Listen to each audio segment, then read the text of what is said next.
Tragedia a Jesolo, 23enne di Milano in vacanza perde il controllo dell'auto e finisce dentro il Sile. Alcuni testimoni si tuffano per aiutarlo, ma invano. Ha fatto di tutto per salvarlo. Racconto di uno dei soccorritori. La vittima avrebbe compiuto gli anni fra 3 giorni.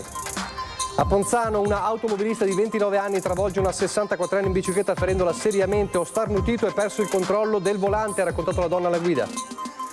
Ultraleggero si ribalta fuori pista in fase di atterraggio, paura ad Asiago, pilota e passeggero feriti ma miracolosamente vivi.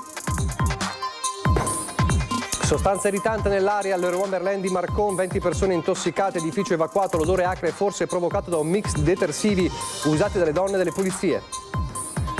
Ero disarmato e in pericolo ma ho agito distinto all'indomani della colluttazione con i ladri. A Bazzola parla Arnaldo Buosi, non so se lo rifarei, ancora caccia al comando.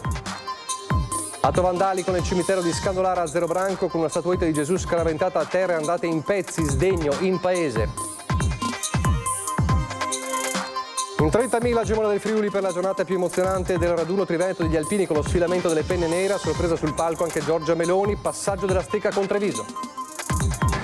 Meloni assoluta protagonista a Gemona, applausi, selfie e cori per la premier in questi giorni coinvolta nello scontro con Trump. Avevo bisogno, dice, di un po' di sano orgoglio nazionale. Treviso guarda già la Triveneto 2027, responsabilità e onore, dicono il presidente Anna Giacomina e il sindaco Conte. Il governatore Stefani rilancia sui giovani. Tante le voci alpine in questa giornata e tra tutti inevitabile il ricordo di quei giorni di 50 anni fa nella Gemona del terremoto. Telespettatori di Antena 3, buonasera e ben ritrovati con il nostro telegiornale e dunque un'ampia pagina di cronaca in primo piano e poi vedremo e torneremo a raccontarvi della straordinaria giornata a Gemona del Friuli con lo sfilamento delle penne nere, la giornata più emozionante del raduno triveneto degli alpini che avevamo già raccontato in questi giorni e poi nella lunga diretta di oggi con i nostri inviati. Ci arriveremo fra poco, prima però lo dicevamo, c'è la cronaca ci porta a Jesolo, la tragedia consumatasi questa mattina. Un'auto dopo essere uscita di strada si è inabissata nel Sile, tra i presenti c'è chi si è tuffato e ha cercato di fare l'impossibile. Alla fine viene individuato il cadavere di un 23enne milanese che era in vacanza con gli amici, a giorni avrebbe compiuto 24 anni. Abbiamo fatto di tutto per salvarlo, raccontano i testimoni. Ho visto la macchina nel fiume e sono salito in barca, ho preso una ciambella e mi sono tuffato in acqua per cercare di fare qualcosa, ma quando sono arrivato alla sponda opposta la macchina si è inabissata, non siamo riusciti a fare niente perché si sono tuffate altra gente, ma ormai era troppo tardi. C'era un vigile che anche lui si è tuffato, però niente, non c'è stato niente da fare. Sono le parole di chi c'era e non si è voltato dall'altra parte, come Alberto Teso, residente nella vicina Capirami, a raccontare il dramma che si è vissuto nella tarda mattinata all'ingresso di Jesolo Paese, quando all'altezza del ponte Adriatico, in via Drago, un'auto è uscita di strada finendo nel Sile. Una traiettoria letale con la staccionata di Velta a ridosso dei Salici Piangenti, area solitamente usata per i picnic. L'Opel Mokka, guidata da un 24enne della provincia di Milano, Nicolò Luca Salmoirago, si inabissa poco dopo le 11 del mattino. È subito il panico. Inizialmente si teme che all'interno dell'abitacolo vi siano più passeggeri. Non si vedeva niente dentro in macchina. Perché qui l'acqua è scura. Sì, è torbida, non si vedeva niente. E comunque è stato il primo, ha avuto la prontezza, anche il coraggio di buttarsi. Sì, sono stato il primo e ho reagito distinto, insomma. La mobilitazione diventa generale, arrivano i rinforzi della polizia locale, sul posto anche il sindaco Christopher De Zotti, gli operatori del SUEM 118, i vigili del fuoco con l'elicottero Drago del reparto volo di Venezia e i sommozzatori di Vicenza. Abbiamo sentito gli elicotteri e abbiamo detto qui è successo qualcosa di grave. E siamo andati e infatti erano già lì con i pompieri, con i carri, quelli che hanno tirato su poi la macchina.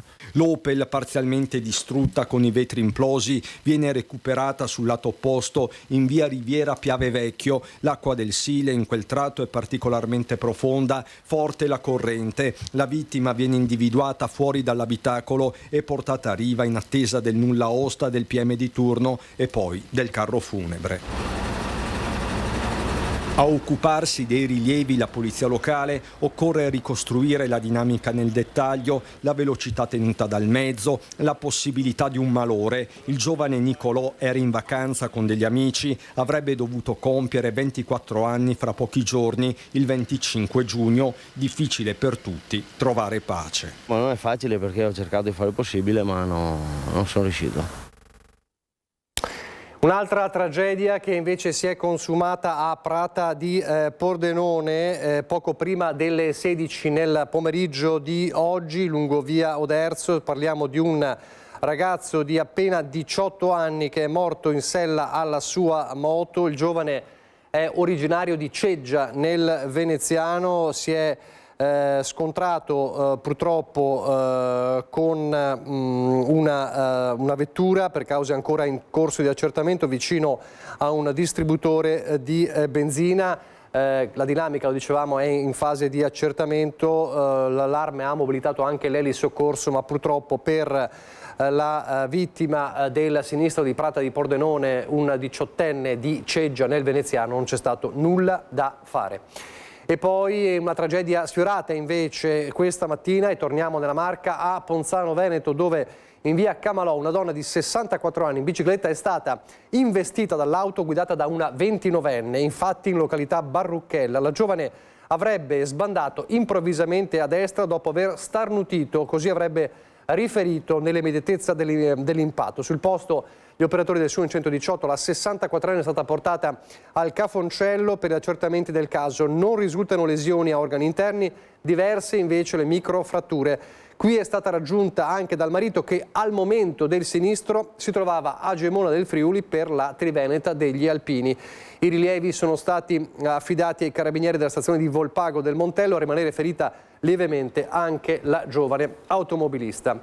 Ancora una tragedia sfiorata, questa volta invece ad Asiago, questa mattina, tarda mattinata, poco dopo le 12:30, quando un ultraleggero è precipitato, meglio si è ribaltato in fase di atterraggio sulla pista dell'aeroporto. Feriti ma miracolosamente vivi il pilota e il passeggero, soccorsi dai vigili del fuoco, come vediamo in questa immagine. Vigili del fuoco che hanno messo in sicurezza il velivolo, e poi ovviamente l'intervento dei medici del SUEM sul posto, anche i carabinieri per accertare le cause dell'incidente, se si è trattato evidentemente di un errore di manovra durante la fase di atterraggio oppure se si è trattato di un guasto meccanico. In ogni caso i due sono stati portati in ospedale, fortunatamente non sono in pericolo di vita. Ancora questa volta il panico e l'intervento del SUEM e dei Vigili del Fuoco, ma questa mattina a Marcon siamo al Leroy Merlin, il noto centro commerciale, dove una sostanza irritante nell'aria ha provocato l'intossicazione di 20 persone e costretto a evacuare l'edificio da parte dei Vigili del Fuoco. È successo intorno alle 12, sul posto al momento si trovavano all'interno una trentina di persone tra dipendenti e clienti. I Vigili del Fuoco, insieme a loro anche il personale specializzato nel nucleo NBCR, nucleo biologico, chimico, radiologico, per effettuare i rilievi e trovare anche l'origine della sostanza. Dicevamo, bilancio di 20 persone coinvolte, 4 portate in ospedale per accertamenti, altre 16 prese in cura sul posto dal personale del SUEM 118. Ebbene, più tardi nel pomeriggio si pensava ovviamente a qualcuno che avesse spruzzato dello spray urticante nell'aria, purtroppo è già successo. Ebbene, secondo una nota dei carabinieri del pomeriggio si sarebbe trattato invece di un mix di detersivi usati dalle donne delle pulizie o seconda causa, un malfunzionamento del sistema di areazione del bagno differente da quello del negozio, e quindi avrebbe portato a scatenare questo odore acre che ha provocato i tanti fastidi ai presenti. Dunque un incidente o un mix di detersivi o un malfunzionamento del sistema di areazione del bagno e non un gesto volontario da parte di qualcuno. In ogni caso è stata una mattinata di panico, ovviamente, di tensione a Marcon.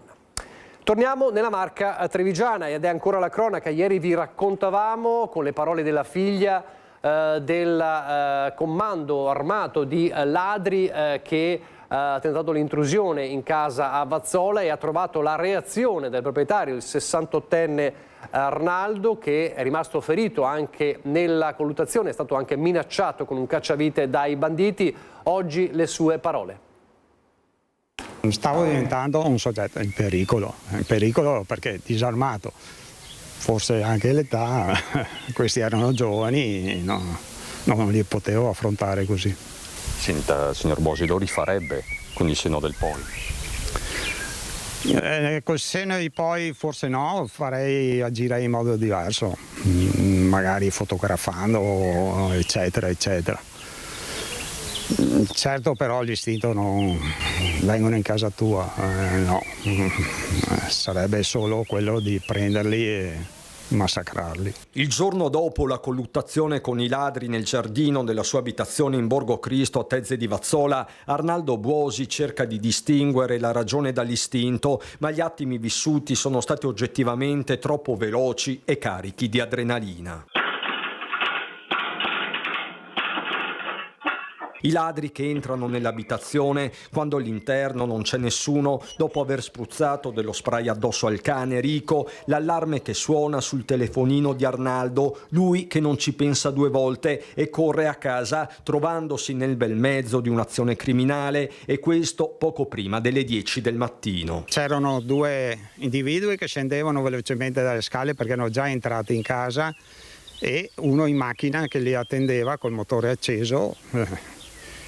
Io d'istinto ho afferrato il secondo e siamo rovinati a terra e subito dopo però si è interrotto la colluttazione perché il suo collega mi era venuto incontro con qualcosa in mano che al momento non l'ho definito se era un martello, ma quasi sicuramente il cacciavite che hanno usato per entrare dalla finestra. Uno quindi gli piomba addosso mentre sta cercando di scavalcare il cancello principale, l'altro lo minaccia. Il 68enne, che ha riportato delle ferite al braccio, lesioni refertate al pronto soccorso, ammette di aver pensato anche al peggio. Poteva andare, non sai chi hai davanti, non sai chi, se ladri così solamente per rubare o sai se sono persone che anche ti possono far del male. Nelle scorse ore la denuncia ai carabinieri che stanno indagando sull'episodio, per quanto travisati si sospetta di una banda di nordafricani. La carnagione era,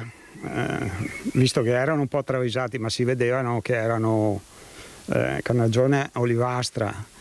Poi controllerò meglio le telecamere, però si sentiva un attimo confabulare prima di entrare in casa. Racconta di aver dormito poco Arnaldo, di essersi alzato più volte a controllare. Per fortuna Rico sta bene, ma soprattutto nessun altro della sua famiglia è rimasto coinvolto. Questo il pensiero che più lo rincuora. Piuttosto che trovino magari la figlia o la moglie, no, meglio.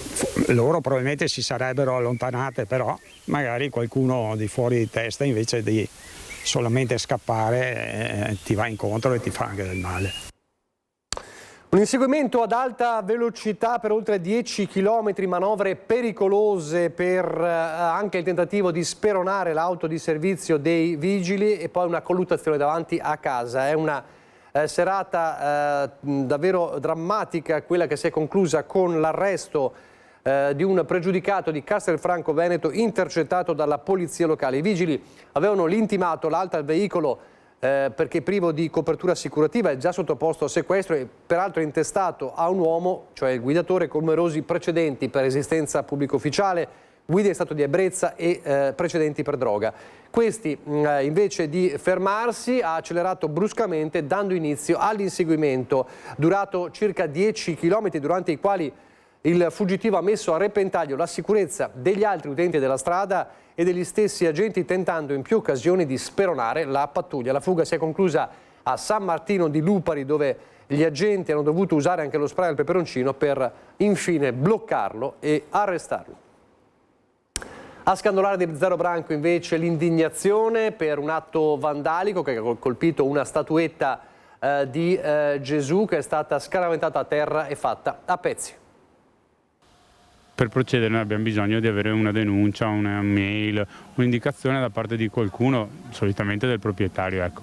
Dopodiché resta il gesto, che è spregevole, perché uno andare a rovinare o a rompere addirittura una statua sacra, un'immagine sacra, non va bene qualsiasi sia la religione. Il secondo aspetto è quello che all'interno del cimitero, che è l'area più sacra, o almeno che veniva considerata tale, dove il rispetto era trasversale, fatti del genere non devono assolutamente accadere. L'indignazione da sola non basta, fa intendere il sindaco di Zero Branco Luca Durighetto di fronte all'atto vandalico che si è consumato nel cimitero della frazione di Scandolara, con una statuetta di Gesù divelta dal basamento e scaraventata a terra con la testa che si è staccata. L'immagine ha fatto il giro dei social, ma per iniziare un'indagine serve altro. Prima di scrivere il post su Facebook avvisate le autorità competenti, dopodiché potete scrivere, potete giustamente anche denunciare soprattutto un atto di vergogna come questo, e spero che chi ne è stato responsabile, insomma, provi almeno un minimo di vergogna, perché è una cosa incredibile e indicibile. Ci sono delle telecamere lì attorno, per cui abbiamo bisogno di ricevere il prima possibile la segnalazione, anche perché nel momento in cui non arrivasse questa segnalazione, trascorsi alcune ore, dal 48 o 72, dipende dal tipo di telecamere, noi non possiamo più mantenere le immagini nel server. Noi abbiamo i cimiteri, abbiamo le telecamere all'esterno, non abbiamo ancora le telecamere all'interno. Non credevo fosse necessario andare a installare le telecamere all'interno dei cimiteri, sinceramente. Avevo altre priorità e altri pensieri a riguardo. Però evidentemente se fatti del genere dovessero ripetersi, dovremmo in qualche modo agire anche sotto questo ambito. E adesso apriamo la pagina dedicata all'evento conclusivo del raduno triveneto degli alpini a Gemona del Friuli, che abbiamo raccontato con i nostri inviati, con Lucio Zanato e Omar Costantini. In questa giornata clou, oltre 30.000 le persone a Gemona, la giornata più emozionante, arricchita anche dalla presenza a sorpresa di Giorgia Meloni. Dopo 50 anni siamo ancora qui, insieme alla gente del Friuli, insieme perché insieme allora si è ricostruito il Friuli, insieme oggi per dire un grazie a coloro che erano qui, per dire ancora una volta che quando c'è bisogno gli alpini, l'Associazione Nazionale Alpini si risponde presente, ci siamo. E allora viva gli alpini, viva il Friuli, viva l'Italia! Il grido del presidente nazionale degli alpini risuona nella Gemona dei 30.000 che scaldano la città con il cuore delle penne nere. 50 anni dopo tutti qui, 50 anni dopo la tragedia dell'Orcolate e la forza della ricostruzione. Un appuntamento tanto importante che Giorgia Meloni decide di tornare dopo le celebrazioni del 6 maggio. Lo annuncia il ministro Luca Ciriani, padrone di casa, e la premier arriva poco dopo tra gli applausi in tribuna d'onore fianco a fianco con Sebastiano Favero, al quale consegna l'onoreficenza di Cavaliere di Gran Croce dell'Ordine al Merito della Repubblica Italiana. La strada si riempie di memorie di festa, parte il primo settore dalla banda alpina di Gemona ai ragazzi dei campi scuola alpini fino all'Abaro dell'Ana. È scortato dal comandante della brigata alpina Giulia in nomine tanto firmissima e dal comandante degli alpini d'Italia, il presidente Sebastiano Favero. È la Triveneta della memoria e allora, un unicum rispetto alle altre adunate, sfilano orgogliosi gli 11 cantieri che nel 1976 ricostruirono il Friuli disastrato dal terremoto. 11 cantieri per 11 iniziative di ricostruzione, 11 cantieri per un insieme di sezioni che hanno voluto condividere l'impegno dei loro associati a favore di un territorio ferito. Magnano in Riviera, gestito dalle sezioni di Asiago, Bassano del Grappa, Marostica, Padova, Valdobbiadene, Venezia, Vicenza. Poi, dopo la protezione civile e le sezioni del Trentino Alto Adige, tocca al Veneto, da Verona a Valdagno fino ad Asiago. Su questa terra, sulla terra degli altipiani, sulla terra dell'altopiano di Asiago, l'Associazione Nazionale Alpini viveva la sua prima adunata nazionale. Fa il suo ingresso la sezione alpini di Vicenza. Una sezione alpini che si lega ad un altro monte, teatro di scontri nel primo conflitto mondiale, il Monte Pasubio. Il Pasubio, l'Ortigara, i sacrali del nostro territorio, il Leiden, esempi di una storia vissuta con sacrificio. Bassano, la sezione Monte Grappa, tu sei la mia patria.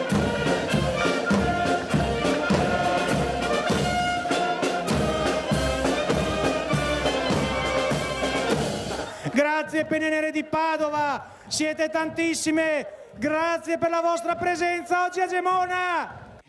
E poi Venezia, Feltre, Cadore e Belluno, fino a quando tocca alla Marca, e quando passa a Treviso il pensiero va al prossimo anno, quando la Triveneta sarà realtà proprio nel capoluogo.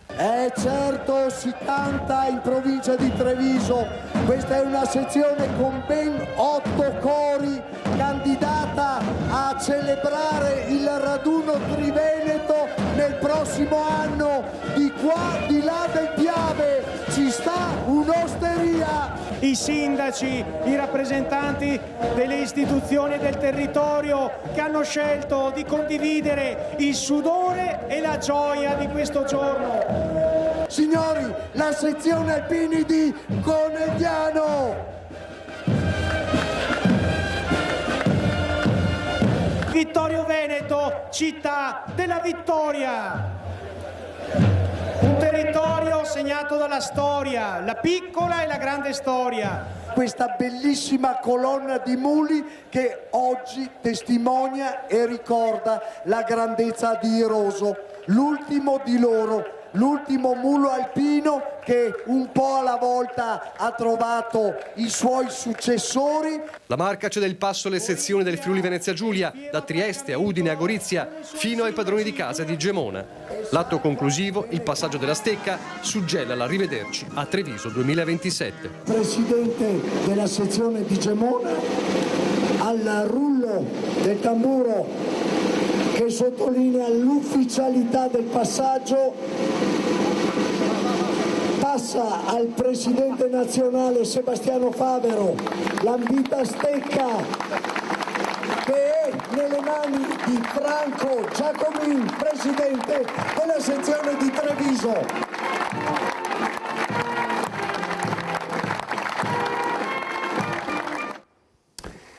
Dunque l'abbiamo vista Giorgia Meloni assoluta protagonista questa mattina a Gemona, applausi, selfie e cori per la Premier in questi giorni, lo sappiamo, coinvolta nel duro scontro a distanza con Donald Trump.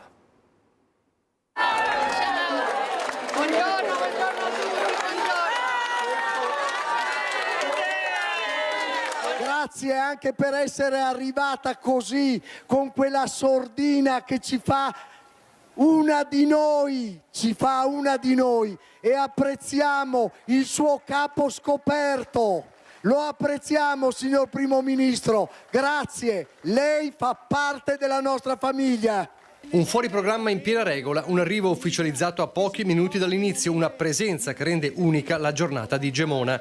I lunghi applausi accompagnano Giorgia Meloni e per la Premier diventano quasi un toccasana alla fine di una settimana scandita dallo scontro durissimo a distanza con Donald Trump. Avevo bisogno di un po' di sano orgoglio nazionale, dice, mentre dopo aver assistito a una parte dello sfilamento delle penne nere lascia la tribuna d'onore.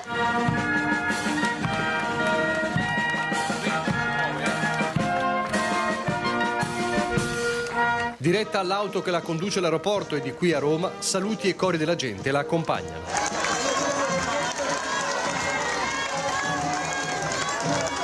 grazie anche per la loro presenza in luoghi dove si celebra la storia. Alla Premier viene donata la maglia che ricorda il terremoto, il Friuli ringrazia e non dimentica. Non sono riuscita ad andare a Genova, quindi penso che valesse la pena venire qui per dire grazie, aggiunge. Grazie per i valori e grazie per un lavoro preziosissimo anche durante le nostre Olimpiadi e per il lavoro che fanno da volontari costantemente. Sono una certezza e per le istituzioni avere questo genere di certezze fa assolutamente la differenza.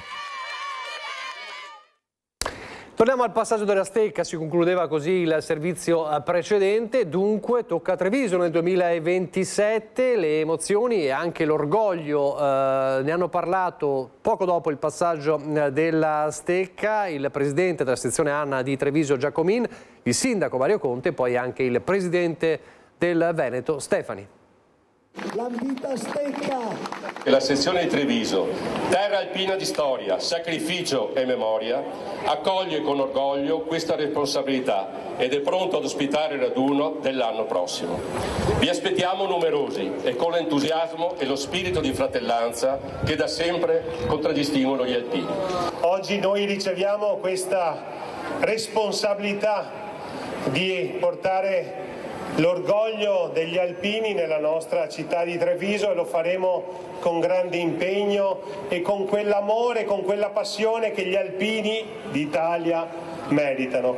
E quindi noi saremo pronti a sostenere ovviamente la nostra sezione in quello che deve essere un momento che unisce tutta l'Italia attorno agli alpini, per dire grazie alle Penne Nere. Quest'estate ci saranno anche dei campi estivi organizzati dagli alpini insieme ai giovani, che porteranno i giovani fuori dagli schermi dei cellulari, permetteranno loro di avere occasioni, esperienze in carne ed ossa.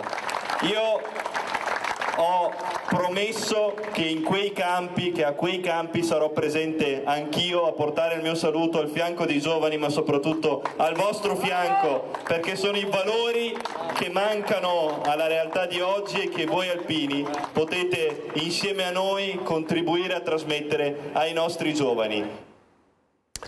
Tante le voci alpine in questa giornata indimenticabile, e tra tutti inevitabile il ricordo di quei giorni di 50 anni fa a Gemona, un cassetto della memoria, quello dei giorni terribili del terremoto che non si chiude mai.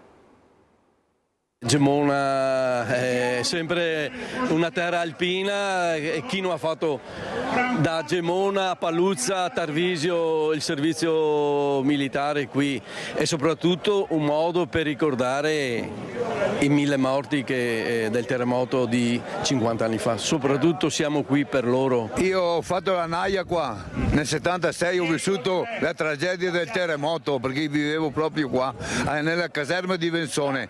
È stata una notte terribile per sentire le urla, i cani abbaiare, il monte Sirmion, i sassi a rotolare. Mi viene, vedo, il pel di oca. E dopo tutta la mia naia l'ho trascorsa nei vari cantieri di lavoro. 50 anni fa c'ero perché ero consigliere provinciale, sezione di Padova, e la sera proprio del 6 maggio stavamo facendo la riunione per la chiusura, il bilancio della adunata nazionale, la 49esima, la prima a Padova. E proprio quella sera eravamo in riunione, alle 9 poi terremoto, fuori a tutti, e da lì è cominciata. È stata un'esperienza traumatica sicuramente, perché poi è caduta di sera. Poi non sapevi bene cosa è successo anche dalle altre parti a casa nostra. Ho avuto la fortuna, io facevo anche l'infermiere, di salire sugli elicotteri per portare via i feriti all'ospedale di Udine, e c'era il pilota elicotterista di Campocroce, e quindi ho chiesto come era Campocroce, e ha detto state tranquilli, Campocroce tutto bene. Hanno sentito, però non ci sono né feriti né danni, e questo è un po' rincuora, perché mamma, papà, fratelli, si vive un'esperienza che non è un'esperienza così, è un'esperienza estremamente forte, che ti lascia il segno e rimane sempre in memoria. È un cassetto che non si chiude, rimane sempre socchiuso. Perché gli alpini sono una cosa straordinaria, hanno dentro quel DNA che lo trasmettono, e aiutare la gente, perché è facile a volte a dire seduti sul divano un po' aretti, guarda che disastro, guarda l'acqua. E da allora mi sono partito con i volontari in tutta Italia, ma non solo in Italia, in Kosovo, sono andato a fare volontariato in Tanzania, costruire una scuola in Brasile, perché mi sono un muratore, sempre stato un muratore. Ho fatto a terza elementare, ho fatto tante scuole, ma ho sempre lavorato di braccia e di forza, con tanto spirito e con tanta voglia. Insomma, ritornare dopo 40 anni dopo della caserma dove hai svolto il servizio militare mi emoziona, ti emoziona. Come si legge correttamente il titolo? Alpin io mamme. Che vuol dire tradotto? Alpino io mamma. Appunto perché voi avete una lingua e quindi... sì. Alpino io mamma. Ecco, che nel significato vuol dire famiglia, vuol dire tante cose, vuol dire appunto un giovane che all'epoca, io ormai sono uno degli ultimi alpini, riceveva la cartolina e diceva mamme o voi alpin, mamma vado alpino. Era un orgoglio, per noi diventare alpini era veramente un simbolo di diventare grandi. E a proposito di memoria, una parte degli alpini veneti e friulani ha raggiunto il raduno di Gemona a bordo di un treno storico partito proprio da Treviso questa mattina. Il treno storico degli Alpini parte all'alba da Treviso per Gemona in occasione del raduno Triveneto. Amorevolmente recuperato e restaurato, locomotiva diesel con carrozze degli anni 30-100 porte, cioè con un ingresso in corrispondenza di ogni quartetto di sedili, è un modello rimasto in servizio fino agli anni 70, oggi come allora con tante penne nere a bordo. Lei l'ha preso questo treno, l'ha già fatta questa tratta? Sì, parecchie volte. Una volta aveva anche i cannoni allegati quando facevano i viaggi. Qua a Conegliano si prendeva il Roma-Vienna che ci portava, la linea portava tutto il Friuli, Codroipo, Udine. Caserme. Io partivo da Treviso e qua andavo fino a Treviso e siccome mio papà era contadino portavo su i prodotti, salami, formaggio, roba così, portavo e appendevamo qua i salami. Ed è così che il treno storico diventa anche un treno della memoria. È stato l'anno più bello della mia vita. Addirittura? Sì, lo dico sinceramente perché dovevo partire di leva ma ho fatto un anno da volontario, quindi ho scelto volutamente di dedicare un anno a... È stato così bello? Ma perché è stata un'esperienza nuova, c'era molto cameratismo. Ci sono tanti bei ricordi perché in effetti secondo me è un bel periodo quello della RAI. E sarebbe bene che la facessero, magari in maniera un po' diversa da quello che facevano anche per i giovani. È trascorso mezzo secolo esatto dal terribile terremoto che sconvolse il Friuli, il cui epicentro era proprio in comune di Gemona. E anche questo è un ricordo indelebile per chi c'era, per chi si è subito dato da fare. Per 3 giorni, per 3 notti senza mai tregua, sempre a portare aiuto alle persone. Montare tende, portare latte, portare viveri, cucinare. Nelle adunate, nei raduni alpini poi, la storia viene ripercorsa ancora più indietro. È un artigliere da montagna del 1877. Caspita. Quindi periodo umbertino, quindi dall'Unità d'Italia ai fine 800, insomma, ecco, periodo umbertino. Ma questa è una riproduzione che ha fatto? È una riproduzione fatta sul modello dell'epoca. Ne ha fatto anche altre? O era... Come? Neanche altre? Sì, ne ho altre, anche da alpino, ma diciamo che ne ho una decina. Non ci sono solo alpini a bordo del treno, c'è la famiglia degli alpini. In famiglia ho avuto tanti alpini, Pontebba, Venzone, Gemona, Tolmezzo, che hanno fatto gli alpini e quindi mi sento alpina anch'io. Il treno storico arriva a Gemona. Io ricordandomi i rumori, gli odori, questa è una carrozza robustissima, modulare, fatta che si può smontare qualsiasi pezzetto e sostituirlo. Non è un usa e getta come si ragiona adesso. Sono dei gioielli che Ferrovie dello Stato attraverso la sua società restaura e rimette in funzione, il personale di Trenitalia garantisce il servizio e quindi è una bellissima esperienza. Pochi istanti di pubblicità, poi ci siamo di nuovo in diretta.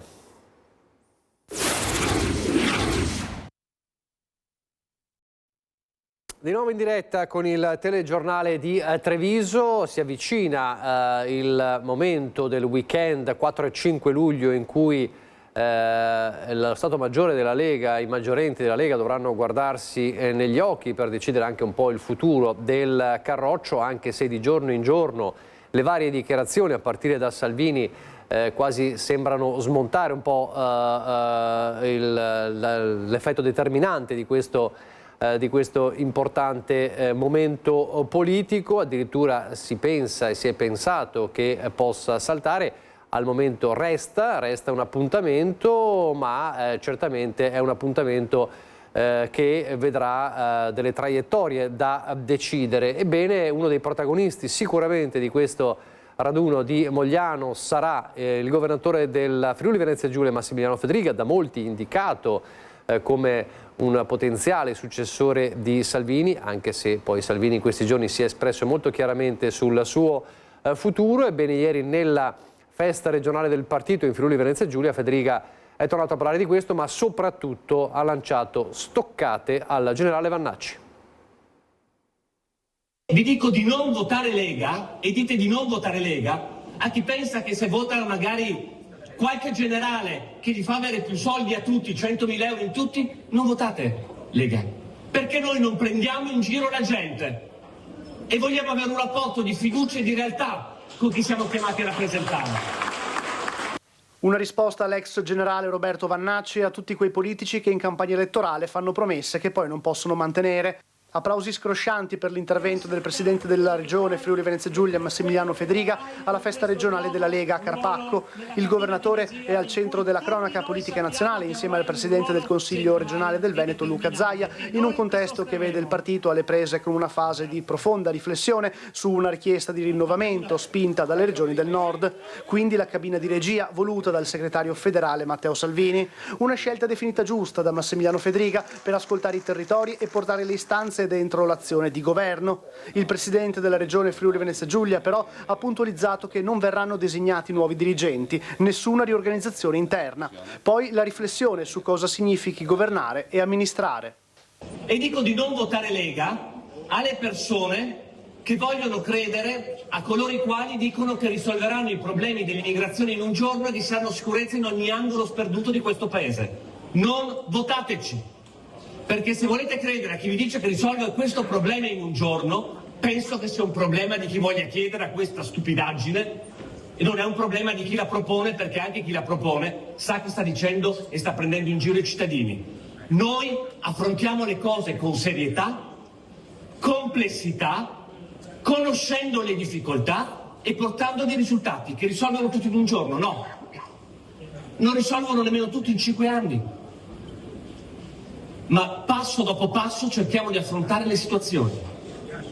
E guardate che chi oggi sta pensando che arrivi qualche messia che risolva tutti i problemi in un giorno, sono gli stessi che in assoluta buona fede hanno creduto ai 5 Stelle nel 2018. C'è chi vi promette, l'ho sentito dire, no basta, non compriamo più, e vi faccio un discorso che capisco che magari è un po' più difficile da comprendere, e vi dicono non preoccupatevi, arriviamo noi al governo, non compriamo più armi, apriamo ospedali e scuole.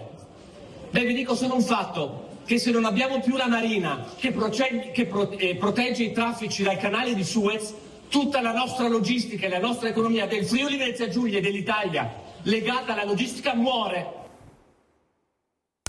Torniamo a Treviso, è stata la settimana tra le varie cose anche delle tensioni per gli sfratti in via Pisa, punta di un iceberg della crisi strutturale dell'abitare in città, una crisi nei confronti dei quali Alleanza Verdi e Sinistra porta avanti una proposta per il Comune, e cioè quella di individuare una figura di un manager e anche di un fondo per questo problema. Se non agiamo in fretta, quello che è accaduto in via Pisa si ripeterà presto, dice Said Kaibi. Per questo Alleanza Verdi-Sinistra ha presentato una soluzione per la crisi abitativa a Treviso che non riguarda più solo le situazioni di marginalità, ma anche l'insegnante o il poliziotto trasferiti magari da una città del sud, così come giovani coppie o medici che a volte rinunciano al lavoro perché qui non trovano casa.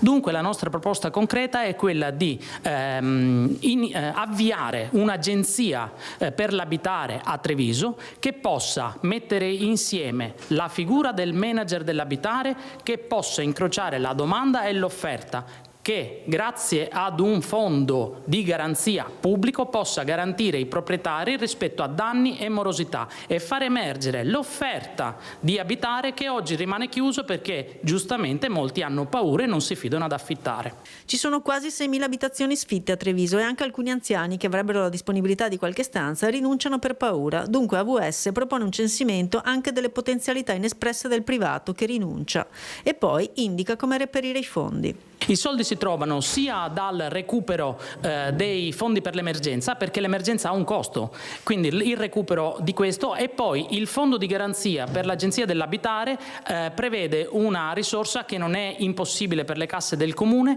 che è di 500.000 euro annue, 400.000 per il fondo di garanzia per danni e morosità in modo da coprire circa 1.000 contratti d'affitto e 100.000 euro invece per la figura del manager dell'abitare, così come è stato fatto in altre città come Milano e Bologna e che oggi cominciano ad avere già i primi frutti positivi. Il Comune potrebbe anche reperire ulteriori fondi tramite bandi regionali ed europei. Il problema però va affrontato strutturalmente, perché più persone ci sono in strada, più aumenterà la rabbia, l'insicurezza e il pericolo per i cittadini. A volte succede che le istituzioni cercano di fare qualcosa, ma spostano il problema nello spazio o nel tempo. Nello spazio, quando sgomberiamo da una parte e mettiamo magari gli invisibili da un'altra che comunque sono visibili, oppure quando nel tempo diamo a una famiglia, lo ospitiamo in un albergo per qualche giorno, ma dopo questa famiglia di nuovo per strada. Come devono vivere quindi queste famiglie, i loro figli, questa situazione? Quando è stato detto che è una questione privata e quindi non riguarda, diciamo così, il comune o non riguarda la città,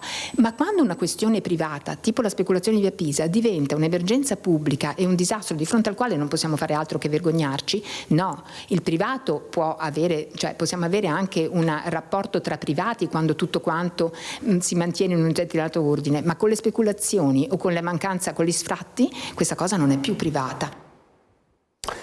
Dalla crisi dell'abitare alla crisi dei negozi, alle difficoltà dei negozi, fra 2 settimane ci sono i saldi anche a Treviso. C'è chi chiede con una petizione al governo di posticipare la data dei saldi, ma secondo Federmoda questo non servirà ad aumentare le vendite, servono invece delle riforme che aiutino l'attività dei negozi. La petizione nazionale per posticipare i saldi estivi a fine agosto e quelli invernali a fine gennaio, lanciata da Fismo Confesercenti, lascia invece piuttosto fredda Federmoda sia del Veneto che di Treviso, perché se la raccolta firme indirizzata al governo è espressione di un disagio che va ascoltato, secondo la presidente di Federmoda Treviso Beatrice Paludetti, spostare la data dei saldi non servirà a salvare i negozi. A dover essere messe in campo sono le riforme che soddisfino la necessità profonda di revisione del settore. Servono sicuramente delle misure diciamo di sostegno che siano naturalmente varate con massima urgenza, come il sostegno a quei negozi e a quei venditori che resistono tenendo aperte le loro attività in condizioni oggi difficilissime. Hanno poi avviato, quindi qui ci allarghiamo nel campo, anche tutte quelle politiche di rivitalizzazione dei centri storici e delle periferie, delle aree a rischio di degrado. Poi sicuramente va contenuta, fermata la proliferazione selvaggia dei centri commerciali. Periodicamente l'utilità dei saldi finisce anche con l'essere messa in discussione. Secondo la presidente di Federmoda Treviso, invece, i saldi rimangono un momento importante nella vita di un negozio e in quella dei suoi clienti. Il problema, semmai, è che le regole che valgono per i negozi fisici non esistono per le grandi piattaforme digitali. Qui c'è lo squilibrio che penalizza i piccoli negozi multibrand di vicinato che non possono reggere una competizione basata appunto solo su sconti continui, aggressivi, con i margini sempre più compressi, disattendendo le regole della sana concorrenza, perché noi siamo per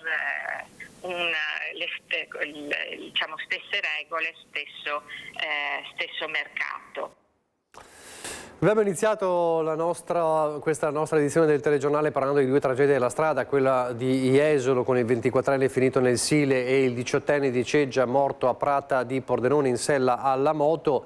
Le tragedie della strada sono tante, troppe purtroppo, sono legate ovviamente spesso ai comportamenti di chi guida ma anche spesso alle strade. Con questo obiettivo, dare maggiore sicurezza anche sulle strade concretamente, ieri c'è stata una importante inaugurazione tra Fonte e Pieve del Grappa.